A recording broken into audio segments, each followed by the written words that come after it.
जय हिंद बच्चों, कैसे हैं आप लोग। आशा करते हैं आप सभी लोग स्वस्थ होंगे और खुश होंगे। मैं अंकित पांडे इस वीडियो लेक्चर में आपका हार्दिक स्वागत करता हूं। इससे पहले बेटा हम लोगों ने लास्ट लेक्चर में जेईई एडवांस से संबंधित एक सवाल किया था जो कि एसएस क्रोटोव से था। आज उसी कड़ी में हम लोग आगे बढ़ते हैं और एक सवाल और हम लोग स्टार्ट करते हैं। ये सवाल एसएस क्रोटोव का प्रॉब्लम नंबर 1.59 है, ठीक है। तो हम लोग सवाल देख लेते हैं, फिर उसके बाद हम लोग इसका सॉल्यूशन करेंगे। इसमें सवाल करते समय इस बात का ध्यान रखना है बेटा कि हम लोगों को इसमें जो कड़ी है उसको पकड़ना है क्वेश्चन को स्टार्ट करने वाली। क्लियर है बात कि नहीं? तो चलिए स्टार्ट करते हैं बेटा। सवाल ये कह रहा है कि a ring of mass small m connecting freely two identical thin hoops of mass capital M each starts sliding down.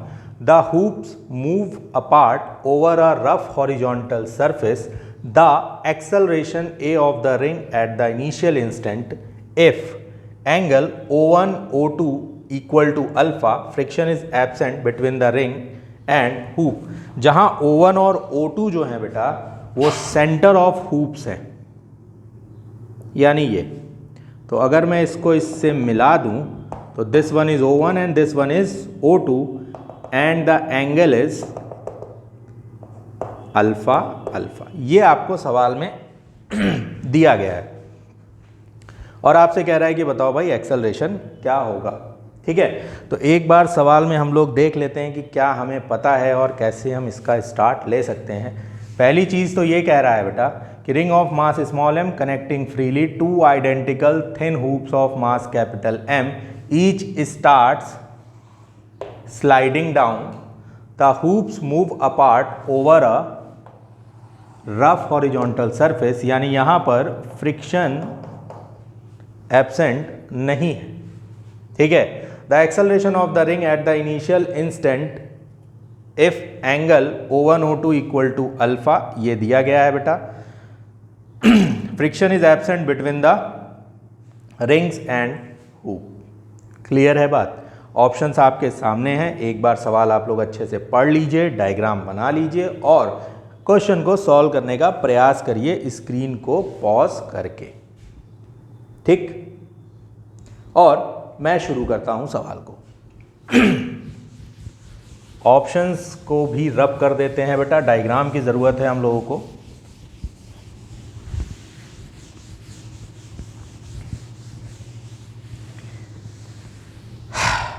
अब इस सवाल में हम लोग को ये देखना है कि इसको स्टार्ट कैसे किया जाए बेटा। तो थोड़ा सा अगर हम सवाल में दिमाग लगाएं बेटा तो यहाँ फ्रिक्शन एब्सेंट है लेकिन यहाँ पर फ्रिक्शन मौजूद है।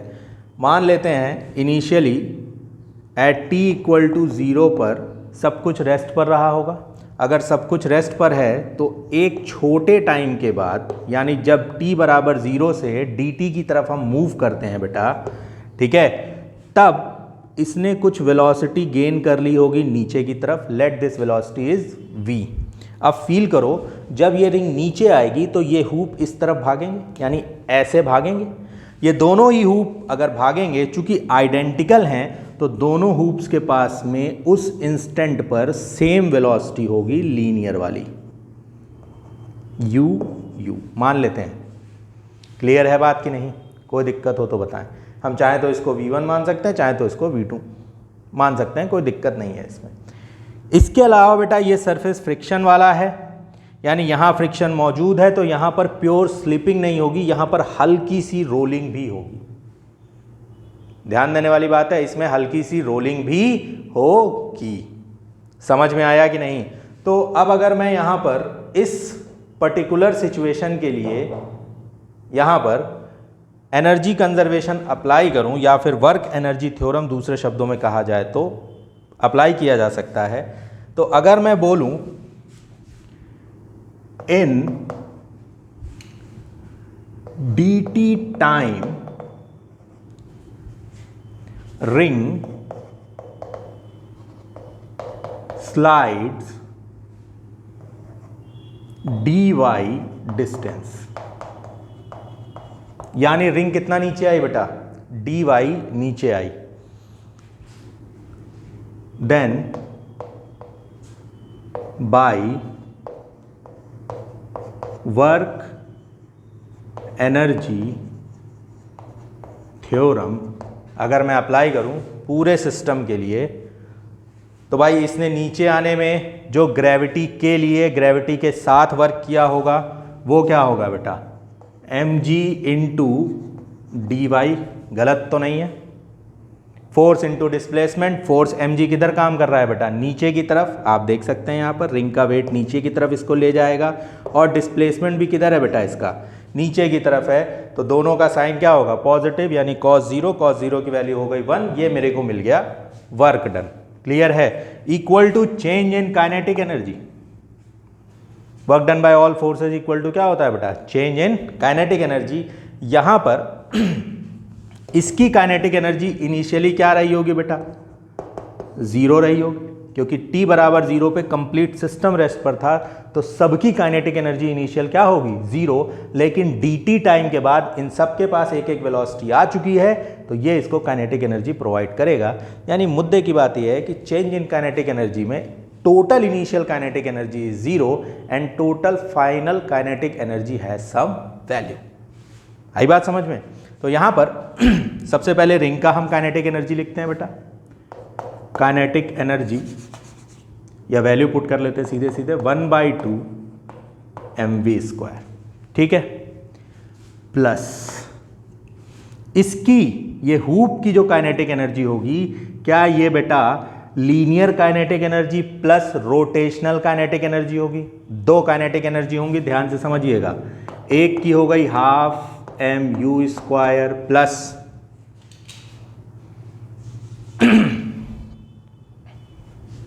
हाफ I⍵², ये इसकी हो गई, plus half mu² plus half I⍵²। कोई दिक्कत हो तो बताएं। ये सभी फाइनल काइनेटिक एनर्जी हैं, सबकी अलग अलग लिखी है बेटा, ठीक है। इसको थोड़ा सा और अच्छा सा लिख लेते हैं हम लोग। तो ये हो जाएगा mg इंटू डी वाई बराबर हाफ mv² प्लस आधा और आधा मिलके एक हो गया बेटा mu² प्लस ये भी क्या हो गया बेटा आपका I⍵², ठीक है। ऑल्सो हमें ये पता है कि जो हुप का moment of inertia about it centre of mass होता है वो क्या होता है, mr², जहां r इन हुप्स की रेडियस है, ठीक है। तो अगर मैं इसको यहां पुट करूंगा तो mg into d y, small m है, बराबर हाफ mv² प्लस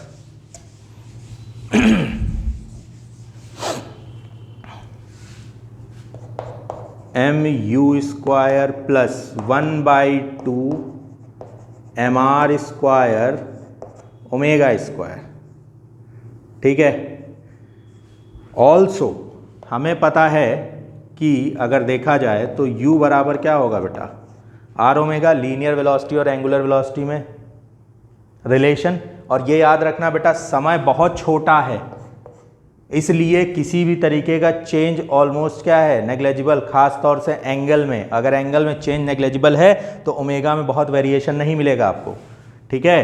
तो यहाँ पर मिल गया mg dy बराबर half mv² plus sorry half नहीं, mr² होगा, क्योंकि यहाँ I⍵² है ना, तो mr²⍵², ये हो गया mu² प्लस mu²। तो यहाँ से आपको मिल गया बेटा mg dy बराबर half mv² plus 2 times mu²। Clear है बात। लेकिन प्रॉब्लम ये है कि ना तो अपने पास में u है और ना ही v है, क्योंकि ये दोनों ही डाटा हमारे पास में अननोन है। क्वेश्चन में सिर्फ जो वैल्यू दी गई है वो अल्फ़ा है, स्मॉल m है और कैपिटल M है, और ज़्यादा से ज़्यादा आप g ले सकते हैं। यानी इसमें कई चीज़ें आपकी अननोन है जिसको आप रिमूव करना चाहते हैं। लेकिन खैर एक रिज़ल्ट तक तो पहुँचे। ये मेरी बन गई इक्वेशन नंबर 1। अब हमें कुल मिला के v u अल्फ़ा में रिलेशन फाइंड आउट करना है जिससे कि हमारा काम बन जाए। ठीक है भाई।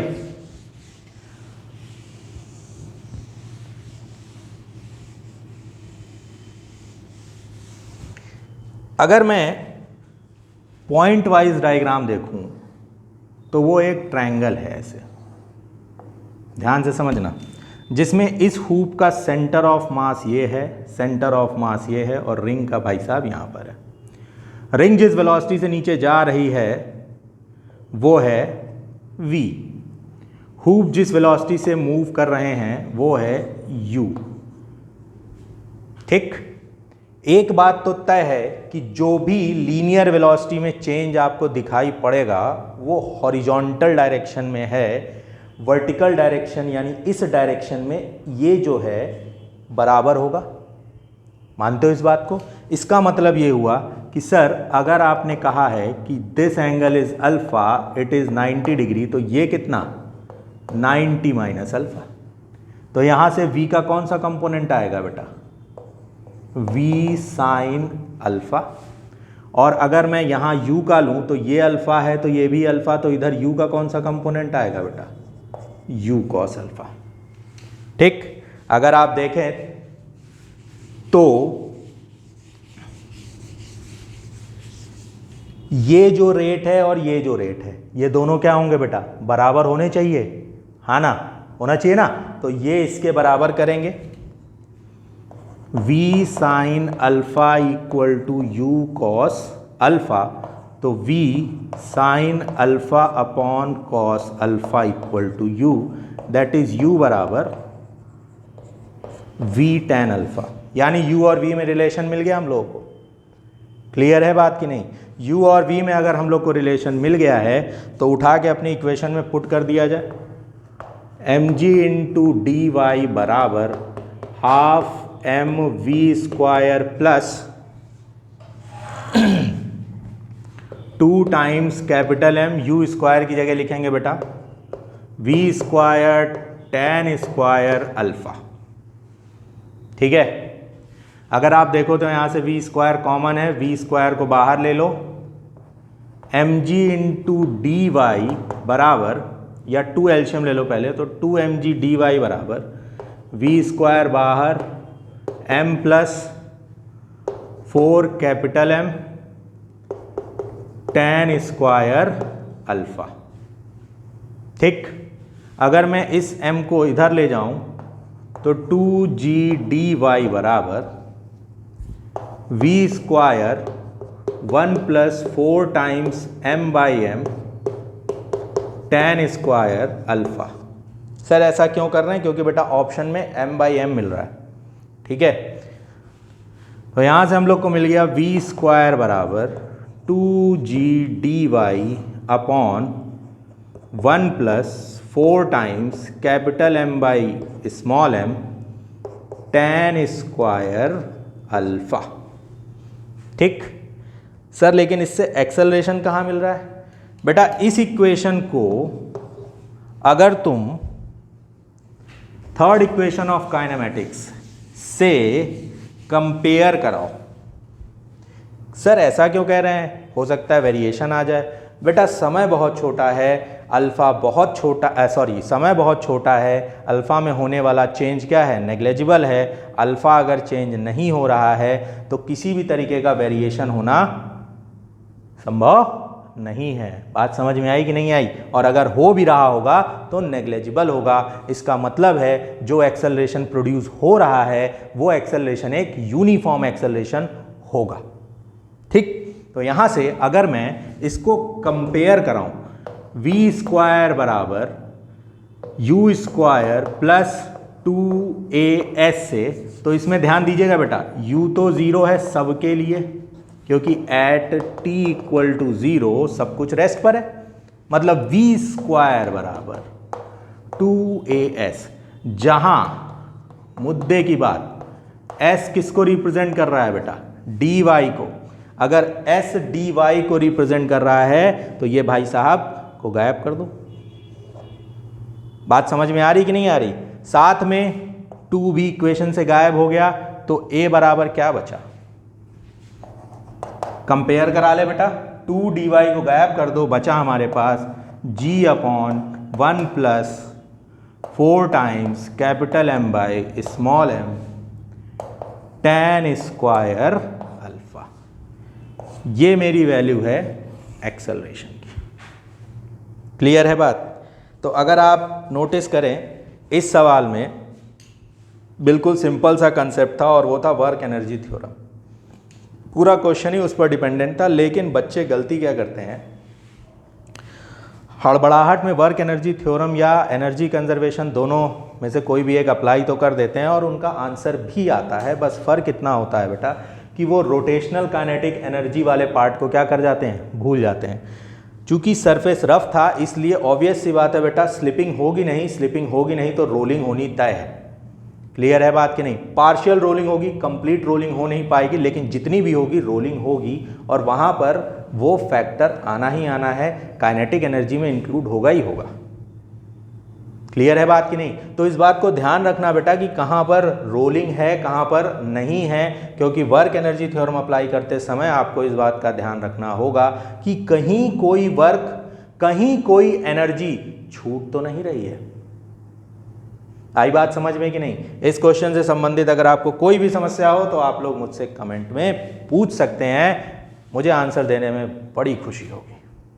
ठीक है? और अगर समझ में आया बेटा तो लाइक करिए, शेयर करिए, सब्सक्राइब करिए, हमें बहुत अच्छा लगेगा। ठीक है? तो आज के लेक्चर के लिए बस इतना ही रखते हैं। Thank you very much, once again best of luck. Thank you class.